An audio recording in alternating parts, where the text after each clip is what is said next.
Hey friends, happy Wednesday, the day after the Sagittarius full moon, not the Capricorn. I looked up the wrong article.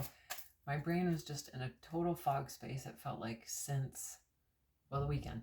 I really didn't accomplish a ton unless you figure relaxing, and yeah, I did a lot of that this weekend, and we had our chakra mastery call last night, and I find it so fascinating because I'm learning about moonology and literally how the moon cycles and our human design, and it all aligns. It's all pretty fascinating. So we had our chakra mastery call last night, and there we go. And Avalon is so knowledgeable with the moons. And yeah, it was a really, really great call. So this is a great message today, following the full moon. So last night I journaled out on paper some forgiveness, what I was releasing, and then also gratitude. And then my husband started had a little fire going in our little fire pit, and I burned them and released, which is full trust, full trust. Everything that was written down is gone. And so everything that I'm forgiven is released, and everything that I am grateful for and I'm ready to bring in, trusting in the universe completely and fully. So we also, if I can show you all those oils there lined up. I love. I empower my children, and this is one way that I do it, is with my oils. And I know that they know they need something when they ask for an oil massage, which I'm just absolutely tickled to give them an oil massage. So they both got one last night. We had a great diffuser blend, slept wonderful. Anyway, so I am even more dedicated to not just writing down full moon, new moon, like when that happens, which one. And I also went on to the moonology. So in the book, if you have the book, not the oracle cards, but the actual moonology book, she has a link in there that you can actually do your moonology chart. And then you can find with the various signs what house it's in for you and what that means. And when I read it last night, it was like a holy shit moment. Like, honest to God, it was like, first of all, it wasn't the full moon in Capricorn, which is totally fine. Full moon in Sagittarius.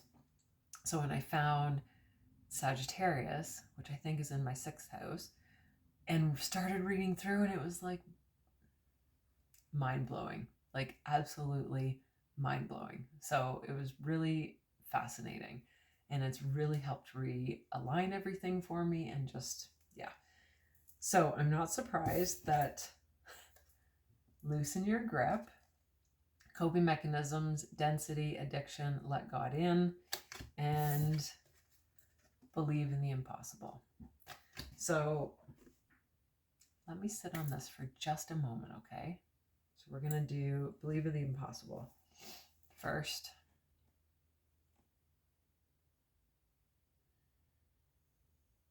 Yeah, stop doubting yourself. Yeah, stop doubting yourself. That's exactly what came through. So, blue moon. Let's see. 12. And that can be in whatever area of your life. If you feel any doubt or you question, or that feeling in your solar plexus that's like, oh, I don't know, that niggly feeling. Remember I talked about it yesterday? And the interesting thing is, so I posted that video yesterday, and I almost went back and deleted it because I was so ticked at myself for saying it was a Capricorn full moon, and it's not a Capricorn full moon. It's all fine. I did correct it in the comments, but I found it really interesting. I heard niggle 3 times. 3 times, and that's not a common word. 3 times. So it was when I pulled the card, and then in the afternoon I was listening to a video, I don't remember whose video. And then during our call, Avalon said niggle, and I was like, holy shit. Okay, this is... So believe in the impossible. Yeah, believe in yourself is what I'm... Drawing this card suggests you're about to get a rare chance, and that something one-off could well be about to happen. This card is a very positive sign. If you felt like you're hoping for too much or asking for too much of the universe. Whatever you're asking about, well, it might only happen once in a blue moon, but it can happen. So trust and believe in yourself. That is exactly what we need to know in this moment. Loosen your grip, coping mechanisms. Loosen.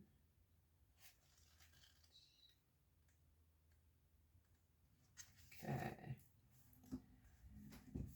And I'm just going to, okay, so yeah, before I go into the book, density.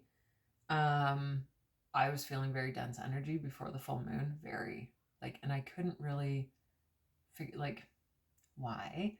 But then during our call last night, Evelyn's like, okay, so how'd you guys feel on the weekend? You know, did you happen to notice that your energy was dwindling and you really didn't want to do anything? And that's exactly how I was. But what's coming up for me, so the density and addiction, one thing I've been shifting is I'm a very visual person, and that's one thing I love about Instagram. I love the pictures.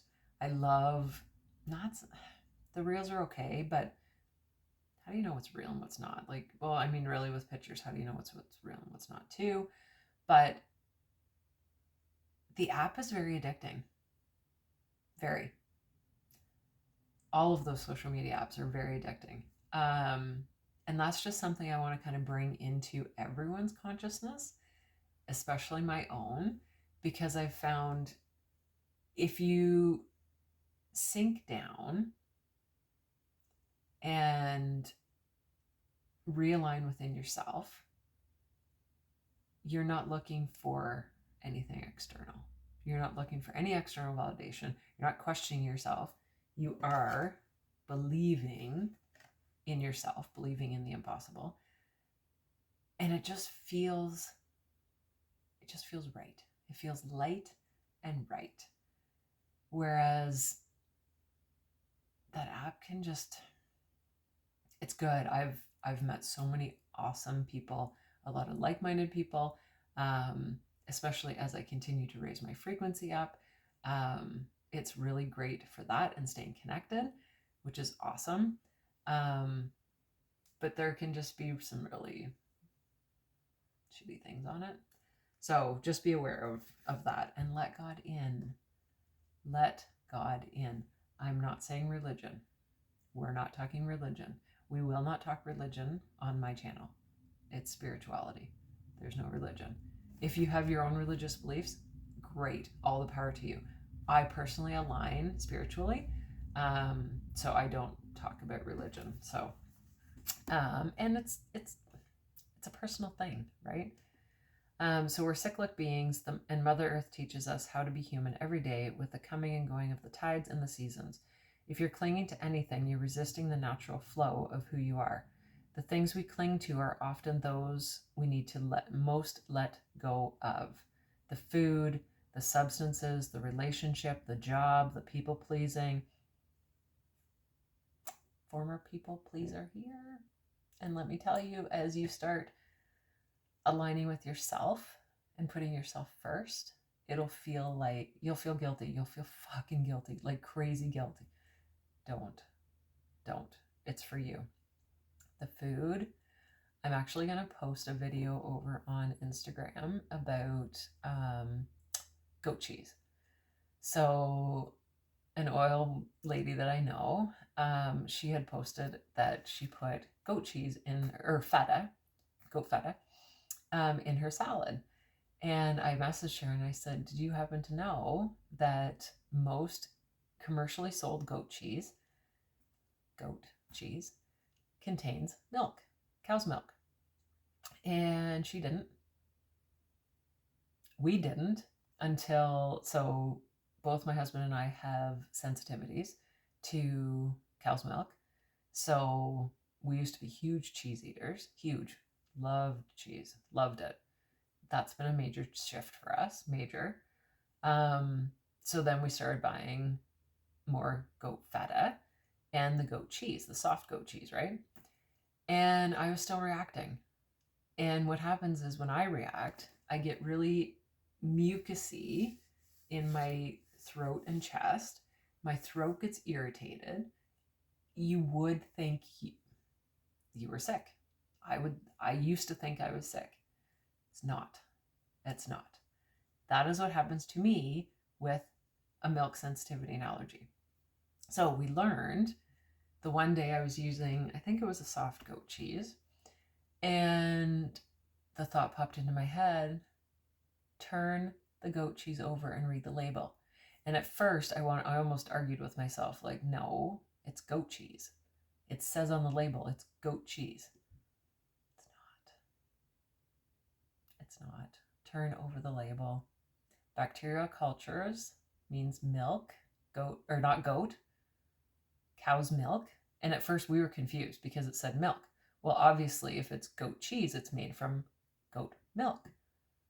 No, when it says milk, it means cow's milk.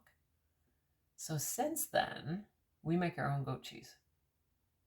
Yes, it's a process because we've also learned you need to go really, really, really slow. The slower you go, the bigger the yield, which is awesome. And the cheese is fucking fantabulous. So I'm going to share that video over on Instagram. So hop on over there if you want to see it. It probably is here from 2021 at some point. Anyway, that's the only cheese we eat now. So it does mean shifting our food, shifting addiction, shifting substances. So the next thing I'm working on is I love crunch. I love crunch.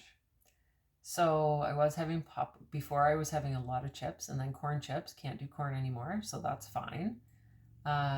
It's interesting, right? Because the things that are highly processed, milk, corn, peanuts, what are some of my other things?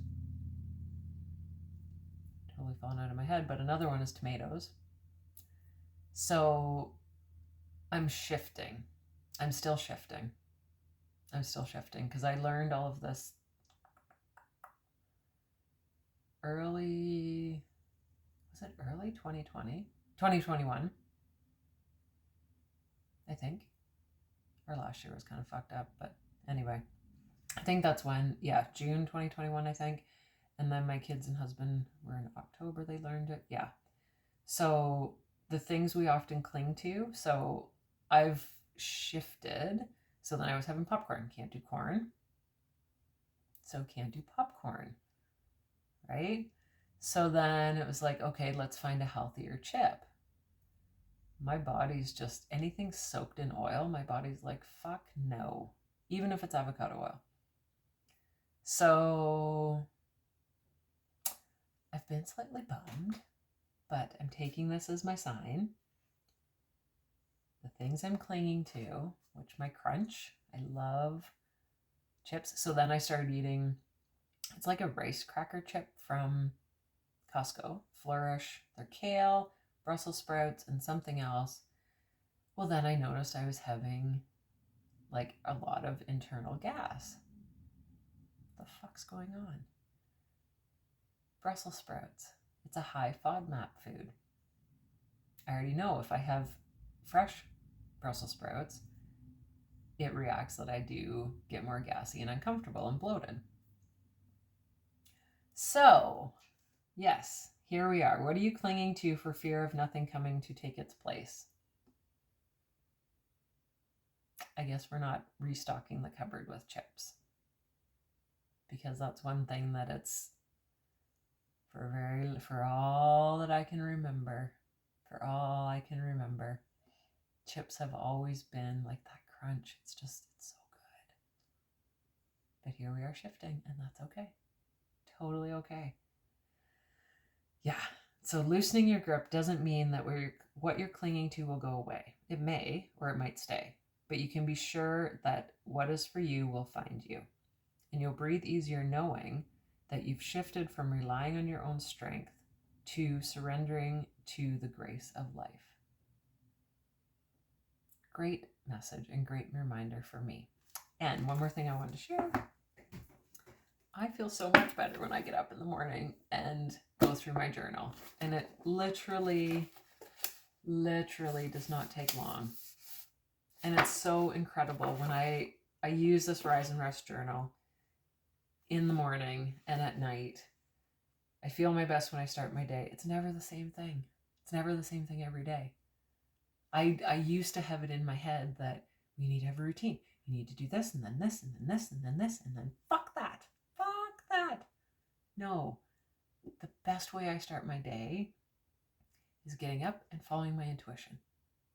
What I did this morning won't be what I do tomorrow or the next day or the next day, and that's okay. As long as whatever I'm doing is intuition led and it feels right and aligned. So if you're wanting to get your journal, this is the back, this is the front, the link will be below. I highly, highly recommend. It is just a phenomenal way to start and end your day. So have an awesome, awesome day. The diffuser blend today, High Ghee, which is oil of sanctuary, and clementine, which is spontaneity and ease. So have a very beautiful day. So much love to you. Bye.